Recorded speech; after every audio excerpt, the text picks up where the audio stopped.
Well, thank you, gentlemen. Now I'm gonna open it up to the audience, and the library wants us out of here by 7:30, so we have about 45 minutes to be able to ask questions.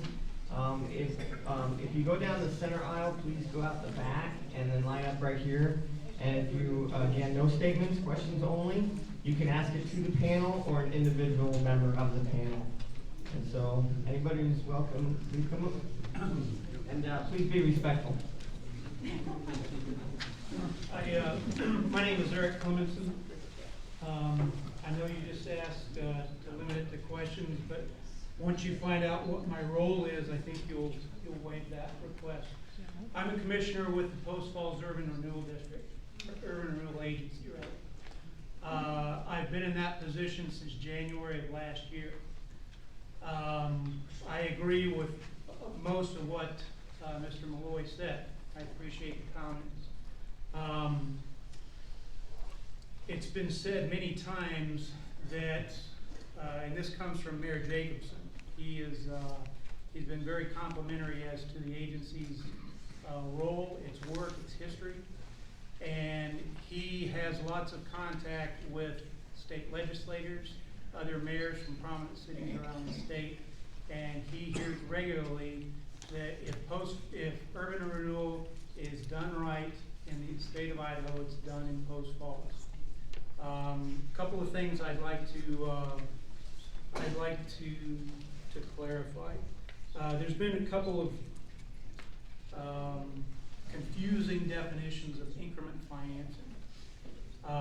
It is a complicated topic, but not that complicated. So, in essence, you have an urban renewal district, which is a contiguous chunk of ground, that once that is approved by the city council of whichever respective city, then that establishes a baseline of taxing value at the point when that district is created.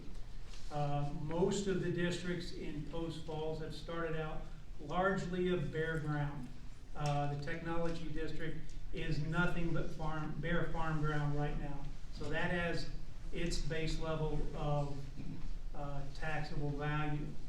Any improvements to that in the taxable value during the lifespan of the district, which can range upwards of 20 years, is that improvement in the taxable increase. That's the increment. That goes to the Urban Renewal District to reimburse the proponent.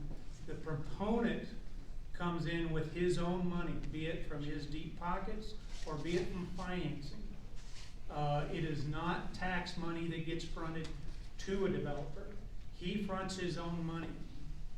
He makes the improvements in the infrastructure, and we pay them back for the valid expenses on the infrastructure, the improvements, utilities, streets, etc., that facilitates that development. So at least in Post Falls, tax money does not get fronted to a private industry, to a private entity. Okay, it's the other way around. They front, we reimburse. What's your question? I wish I did. What's your question? What's your question, sir? What is your question? He's just spreading propaganda. Come on, question time, you're wasting our time. Well, I would just make an No. I would make an invitation. No. Our meetings are the third Thursday of every month at 8 a.m. at Post Falls City Council. I would invite you to please attend. I would invite you to contact the Urban Renewal Office. I would be happy to sit down and talk with any of you, share whatever materials, and one clarification. Thank you. When you guys fix Spokane Avenue, let us know. Hey, stop. Ma'am? Off. Let's go. Okay. We're done. Next question. Next question. Real question.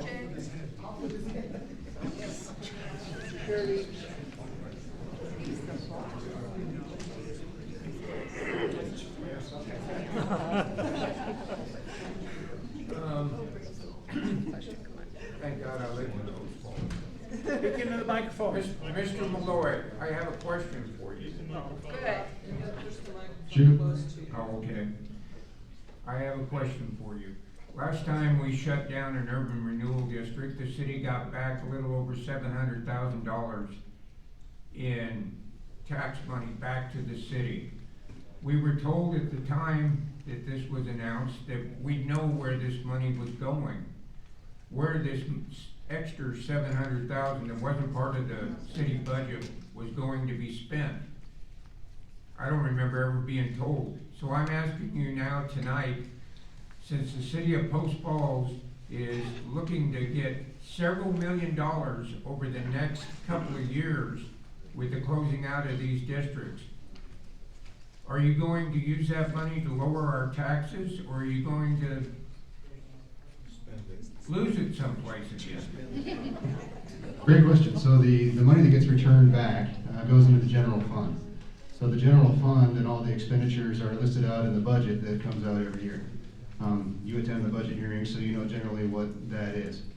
So in Post Falls, we haven't increased our budget beyond new construction and annexations in almost 12 years now.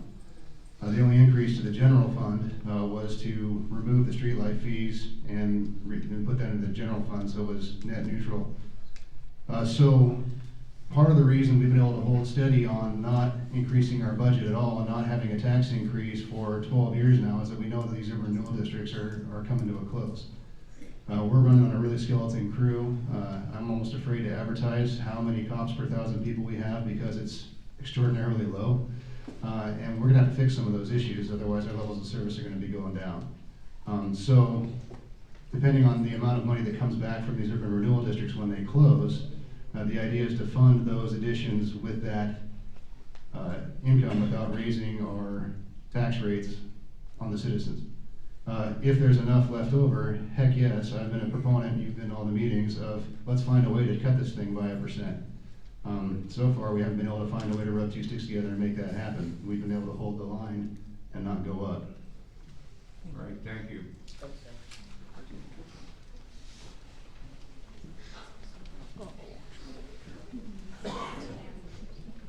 So I guess it's for each of you. I guess I know for the city of Coeur d'Alene, but I'm curious about Hayden and Post Falls. Are your urban renewal agencies elected boards or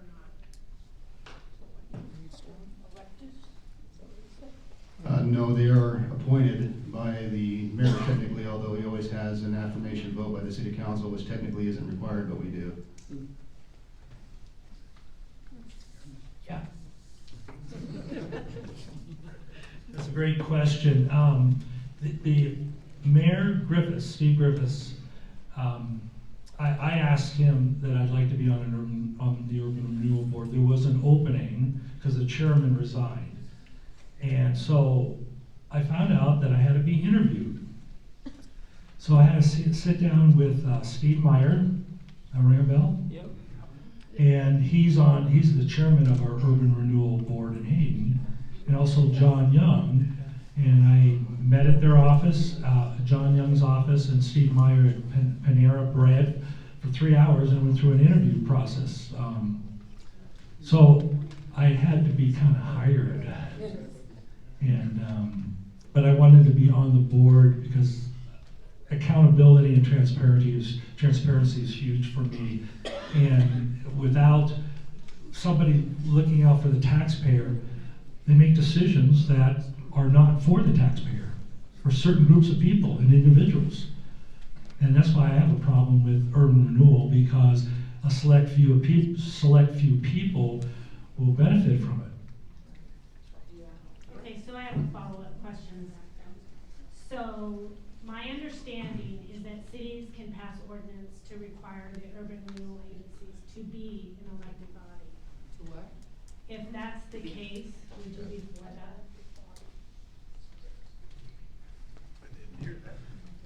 Can you repeat that again?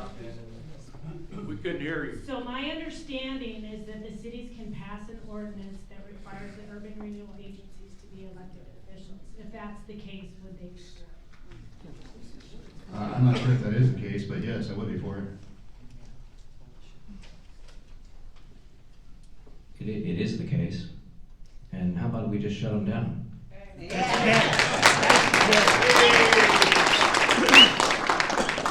My understanding, there's some proposed legislation that would make that requirement that they would be elected. I think that's the way to hold the individuals accountable, because right now there's no accountability for board members on the urban renewal agencies. So I support fully an election of the officers.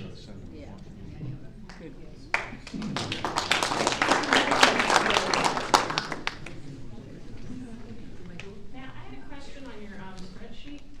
You said one was home values and then other property. What's the other property, or did I miss? We're looking at, she's referring to The the, really fine print spreadsheet. oh, this one here? No, the other one. This one, okay. This is actually a tax bill. I printed it off of Cooney County's website.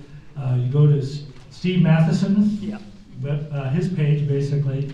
And one is for real property. Which Is your buildings and land. Okay.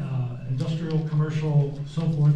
The other one in Idaho is that we have personal property that is taxed. And so that's where the difference is the one that says real property on the top, where it says tax roll, and on the other side is personal property. And then my other question, was it RA or RAA? Is that how much they think the home will sell for, or the property, or how much it's actually going for in the market? You're asking the question is, what does RAA mean? Yeah. That's a revenue allocation area. That's another word What for. does that mean, like my plot of land my house is on? Does that mean my neighborhood? Does that mean my, subdivision? What is, I'm not sure what that means, it's just so vague. Mary Souza corrected me on that issue. And I used to use Urban Renewal District as that term, which is the area that is where the tax revenue comes from, where they collect taxes for the Urban Renewal District. She said, actually, Matt, it's a revenue allocation area. It's one and the same. Okay, I'm sure I understand it. The revenue allocation area is how they make their money. So you can only authorize tax increment financing within a revenue allocation area. So that wouldn't be the whole city, that would be the defined It- urban renewal well, district? See, here's the deal. In Coeur d'Alene, the way the Urban Renewal District works is that the entire district is a revenue allocation area. Elsewhere, a district is just a district. And all the district means is that you can form a revenue allocation area in there. So if you had a district and say a business wanted to come in and put in a place that's gonna get a bunch of jobs, and you can create a revenue allocation area that would just be that business, so that only its property taxes go to refund that improvement. And then when it's done, you close down the RAA. So that's the revenue allocation area. It doesn't need to be the entire district. You can have one district with several revenue allocation areas in it. But this is just, a revenue allocation area means that that's where they're doing the tax increment financing.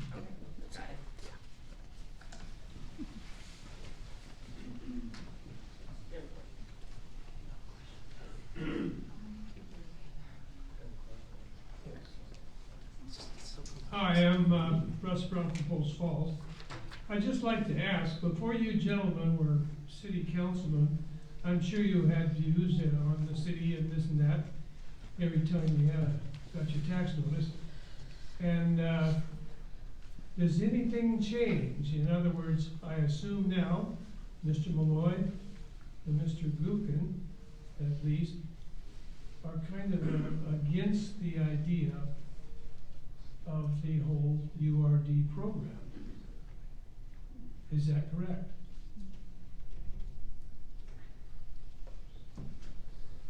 As I said in my comments, personally speaking, yeah, that's correct in terms of principle. In terms of pragmatism, there is competition for industry, which is what we're really focused on trying to bring in. So without any tools to compete with Washington or Ignite or any of the other renewal districts around or the state of Washington, then the odds of being able to get sustainable, livable wage jobs and companies into Post Falls drop pretty dramatically. So being that that's the only arrow in our quiver, so to speak, I would, and the Post Falls Urban Renewal Agency, I've had this discussion with them, they're clear about it. I would bite my tongue for the right opportunity if it's very well defined. If any excess monies are given back, if anything changes, we close it. When it's complete, we close it. I don't believe it should be used for building more houses, which has happened in Post Falls. I don't think that wasn't intentional, but it's just how it worked out. I think the state can do more to help clarify it and make it make more sense.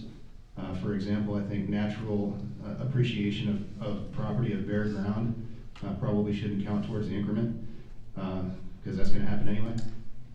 There are things I think could be done better. I think the Post Falls Urban Renewal Agency does a good job with some failures, and I think there's still much room to improve. I think it should be very seldomly used for a very specific purpose and close it when it's done.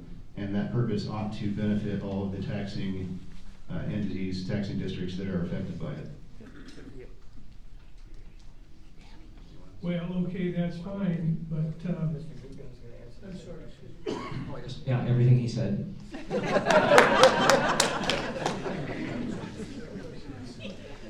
well, as far as the general Joe Doakes taxpayer, doesn't matter what city we're from, can't you see still, even though now you're councilman, where this is total taxation without representation? Simple as that.